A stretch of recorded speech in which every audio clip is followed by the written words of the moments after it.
Cada vez mais eu tenho ouvido, e eu até concordo de certa forma com isso, eu quero ouvir tua opinião, que os vídeos, quanto menos elaborados forem, mais ele gera conexão, porque ele tira um pouco o ar comercial da parada. Qual que é a sua opinião sobre isso? Eu Tá. concordo com você. Os vídeos orgânicos, eles geram conexão porque eles são mais possíveis.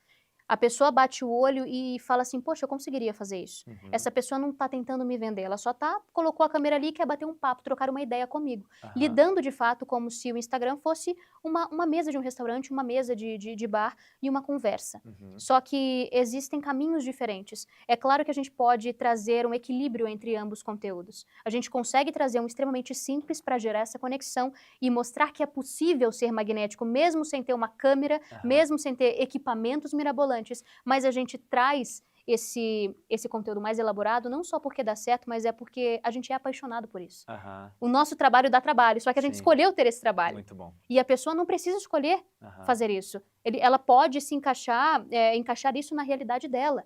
Então, muitas pessoas me falam, Júlia, mas eu não tenho um cenário maravilhoso. Cara, vai pra rua. Não Uhum. consegue ir pra rua, pega uma cadeira, vai na frente de uma janela, grava assim, iluminação natural é tudo. Aham. A iluminação que Papai do Céu nos deu, né? Incrível. Aham. Faz do jeito que dá Muito agora, bom. Muito bom. sabe? Falando de recursos, eu sei que vocês têm câmeras que são inacessíveis para a grande maioria da galera que vai começar a criar conteúdo. Sim. Qual que é o aparato ideal para uma pessoa que não tem grana começar a gravar um conteúdo? Celular e tripé. Tá. Celular e tripé. O Celular que celular você tem que ser um tiver. celular bom ou não? Que tipo de celular você recomenda? Cara, o celular que a pessoa tem na mão. Tá. Pra começar, Aham. ponto. Então, as pessoas colocam muitas objeções na cabeça e vão dando desculpas pra si mesmas. Ai, porque eu não vou começar porque ela falou que só com iPhone. Uhum. Então isso gera um conforto pra ela. Aham. Não, eu só vou começar quando eu tiver iPhone, deixa quieto. Aham. Aí eu falei do tripé, já colocou mais uma objeção. Putz, não tenho tripé, então não vou mais. Aham. Então, mas celular, tripé básico, onde você consegue apoiar em qualquer lugar.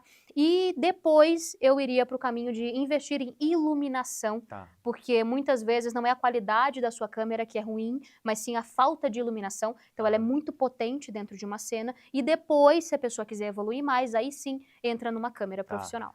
Uma pessoa que tem condição de comprar o iPhone, agora uma pergunta mais polêmica. iPhone ou Android, sendo que a gente está falando da alta categoria dos dois, e por quê? Eu prefiro iPhone. Tá. Eu sempre trabalhei com iPhone desde quando eu comecei a gravar meus vídeos, fazia com iPhone 12, 13, eu Aham. acho, os provadores, sempre tive bons resultados. Opinião pessoal, eu gosto mais do Aham. iPhone, Tá. ponto. E teve uma história que, inclusive, eu acho que você usava o iPhone nessa época. De uma pessoa que te contratou, que, na real, você não estava tão preparado assim para fazer uma propaganda para a loja dela ou para o negócio dela. Conta como é que foi essa história. Cara, isso me pegou, tá? Me doeu Ah. um pouquinho no coração. Eu estava na época na casa dos meus pais, quando foi pandemia, e bem finalzinho de pandemia mesmo, e eu precisava de uma oportunidade de trabalho. Eu falei, eu preciso trabalhar com o máximo de nichos possíveis para que eu tenha repertório e consiga encontrar de fato o que eu goste. E aí eu cheguei até a porta de uma loja e tive essa oportunidade. Eu perguntei se havia uma oportunidade de trabalho. E a pessoa falou, sim, claro, entre. E eu entrei, eu vi uma loja extremamente chique, linda, uma das mais caras da cidade. Uhum. Nunca tinha entrado ali dentro. Eu falei, caramba, só mulher chique, alto padrão. Uhum. Fui lá com meu tênisinho, do jeito que eu gosto de andar, uma roupa mais simples. Aham. E aí eu sentei na cadeira pra conversar com ela. Eu lembro que na época ela tava fazendo a unha, assim, ó. Tava terminando de fazer a unha. Gente, o cenário perfeito, a gente imagina até. E aí eu sentei pra conversar com ela, ela me disse, olha, vou ser bem sincera com você. Eu tenho R$50 pra te pagar agora, porque eu acho que é o que vale, tá? Até porque você não é chique o suficiente. Aham. A pessoa olhou na minha cara e falou que eu não sou chique o Não sou suficiente chique. pra trabalhar na loja. Aham. E que só poderia me pagar R$50. E o que eu fiz? Vambora, Aham. tô dentro, vamos Me dá fazer. os 50. Com certeza. Falei, não, Aham. tá tudo bem, não tem problema não. Voltei pra casa com uma mala com umas 40 peças de roupa, toda estrupiada, amarrotada. A gente chegou em casa, eu e minha mãe passando roupa. Aham. E aí eu fui atrás de fotógrafo, vamos fazer uma parceria, eu tenho um projeto legal. E a gente fotografou as peças de roupa na minha casa, Aham. entreguei todas as fotos editadas pra pessoa e no fim ela não gostou de nenhuma. E não Porque de usou. fato não era chique. Aham. E não usou nada. E olhando para aquela Júlia de 2023, Ai, foi 2020. Gente, quando foi pandemia? 19. 20, Então foi 2020. Tá. Olhando para a Giulia de 2020, o que aquela Giulia não tinha que a Giulia de hoje tem? Será que, além do Ricavírus que te picou no meio do caminho, quais são as características diferentes, assim? Cara, a Giulia sempre teve uma simplicidade muito grande no jeito de falar, no jeito de se vestir, no jeito de se comportar. Então, eu acho que isso nunca vai se perder. Quem a gente é, de fato, não se perde, né? A gente vai amadurecendo e vai aprendendo muitas coisas. Mas eu acho que me faltava coragem e vergonha na cara. Porque eu fazia muitas coisas, mas eu não confiava que eu era capaz de fazer melhor. Entendi. Então, eu tinha aquilo na cabeça de que eu precisava aceitar aquilo porque eu não ia conseguir algo melhor naquele momento. Então, eu me submeti a muita coisa, a trabalhar muito de graça para que eu conseguisse ter repertório e outras coisas. Então, eu acho que essa é a grande diferença de uma Giulia e outra. E eu acho que parte dessa história fez com que você crescesse com uma resiliência brutal, porque você tinha tudo para olhar e concordar com ela, falar, realmente, eu não sou essa pessoa e eu posso parar de produzir conteúdo. Eu acho que é importante. Inclusive, eu quero deixar um agradecimento aqui para essa moça dos R$50. Você fez com que ela se animasse a ponto de não desistir e estar sentada aqui hoje, aqui contando história. Que loucura. Como uma das maiores influenciadoras, criadoras do Brasil e picada pelo Ricavírus. Muito bom. Bom demais. Agora, falando da grande massa, tem algumas coisas que estão além da autenticidade que eu acredito muito que não é para todo mundo criar conteúdo. Não sei se é uma percepção minha, que definitivamente todo mundo pode se esforçar, mas poucos podem chegar no topo.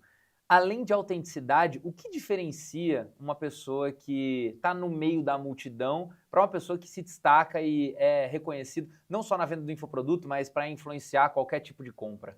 Uma pessoa que tenha repertório de vida. Eu acho que as pessoas culpam muito o bloqueio criativo, mas ela não entende que a criatividade ela é moldada pelas nossas escolhas. Como a gente se comporta, o que a gente consome, tanto o que a gente assiste, o que a gente ouve, os lugares que a gente frequenta, as pessoas que a gente convive. Então, tudo isso vai moldando o nosso repertório de vida. As pessoas esquecem que dentro das redes sociais a gente precisa trazer, sim, histórias, precisa, sim, trazer parte de quem a gente é para que a gente consiga chegar lá. E jogando isso, alinhando a técnica, a gente se torna diferente. Então, não existe mercado saturado para quem sabe se diferenciar de fato e consiga trazer essa história de maneira magnética, sem que fique chato, só falando de história, mas trazendo, de fato, passo a passo o como. Né? É muito bom você tocar nesse assunto, porque quando você fala de repertório, é algo que geralmente eu lanço outras pessoas, eu tenho uma agência de lançamentos e às vezes as pessoas têm vergonha de falar sobre a história de vida delas, sobre o que elas passaram, sobre o que o crescimento na porrada fez com que contribuísse para o sucesso delas.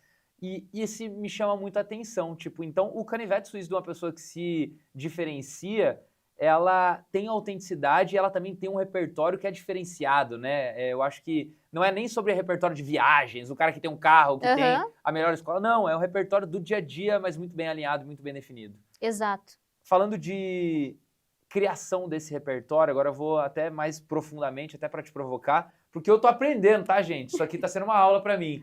Como que eu posso explorar mais os meus repertórios? Perfeito. Buscando diferentes experiências. Então, por exemplo, se você é o tipo de pessoa que vai sempre naquele restaurante, pede sempre o mesmo prato, vai ao cinema, assiste sempre o mesmo gênero de filme, vai para os mesmos lugares com as mesmas pessoas, fazendo as mesmas coisas, como a gente vai querer coisas novas? Muito bom. Se a gente não muda as nossas atitudes, não muda o nosso jeito de pensar. Então, não tem como a gente ficar firme naquela ideia e não estudar o que tem em volta, a oposição disso. A gente só vai entender se de fato gosta daquilo se a gente entender o que está por trás, ou o que se opõe. Então, por que não explorar novos sentidos, novas pessoas, novas experiências, sabe? Então, estar em lugares diferentes, estar com pessoas que vão somar e colaborar para o meu crescimento. Então, por exemplo, a produção que a gente fez, isso me trouxe um repertório gigantesco. Com o Naka também, a gente aprendeu demais, foi uma experiência incrível. Eu poderia ter ficado em casa, falando, não, a gente está agora fazendo somente lançamentos e não vamos gravar mais. Mas olha só, as oportunidades que eu poderia ter perdido. Total. Então, é se jogar em campo. É estar aberto a novas experiências, de fato. Como diria o poeta, qual foi a última vez que você foi... Que você fez algo pela primeira vez. Obrigado, time. Vou repetir, vai. Vai. Mas não quero corte, que isso aqui é muito bom. É um erro de gravação. Fingindo que a gente tá super aqui engajado, eu vou virar e eu vou falar. Perfeito. Resumindo, qual foi a última vez que você fez algo pela primeira vez? Agora ficou bom. Agora ficou maravilhoso. Perfeito. Agora, você trouxe uma parada de criatividade que eu acho que é o top 1 bloqueio, e eu, quando fiz a transição de bastidor para especialista, eu tinha muito esse cagaço, tipo, cara, não sou uma pessoa extremamente criativa, minha vida não é tão legal assim, a ponto de eu conseguir trazer um contexto muito legal para o meu dia a dia. Criatividade importa ou é moldada? Ou dá para aprender a ser criativo? A gente aprende a ser criativo. Quando a gente... Primeira coisa, a gente não pode limitar as nossas ideias a ponto de achar que é impossível realizar alguma coisa. Então, por exemplo, eu quero fazer um vídeo fazendo isso, uma cena desse jeito, e o Estevam vai me colocar voando, e o Estevam vai fazer aquilo. Julia, você tá voando demais. Tá, calma. Deixa eu levar pro exagero primeiro, e depois eu vejo o que é possível. Então, a gente se perde, a gente se prende quando coloca lá no exagero, já acha que não é mais possível e acaba boicotando as nossas ideias. É claro que a gente precisa de um direcionamento, como cinema, o orçamento, qual orçamento que a gente tem para fazer o negócio rodar? Então, aqui dentro, o que eu preciso falar, com quem que eu tô falando e aí sim como eu vou fazer. Se eu tenho essas possibilidades, se eu posso sonhar um pouquinho mais, eu vou. Mas caso contrário, eu fico firme naquela ideia. E como é que a gente busca ideias? Pesquisando. Cara, pesquisem, entrem no Instagram de vocês, vejam os comentários das pessoas nos posts de vocês. Júlia, mas ninguém interage comigo. Vai no concorrente. O que o público dele pergunta nos comentários? Com certeza tem o mesmo desejo que o seu público. Muito bom. Então, às vezes a gente esquece de fazer pesquisa de relevância, aquilo que a gente chama dentro do nosso método. Ir atrás dessas perguntas. Agora, com o ChatGPT, inteligência artificial, também a gente consegue inúmeras possibilidades de conteúdo, sabendo usar de maneira adequada, né? Então, diversos tópicos para a gente colocar no nosso conteúdo. Muito bom.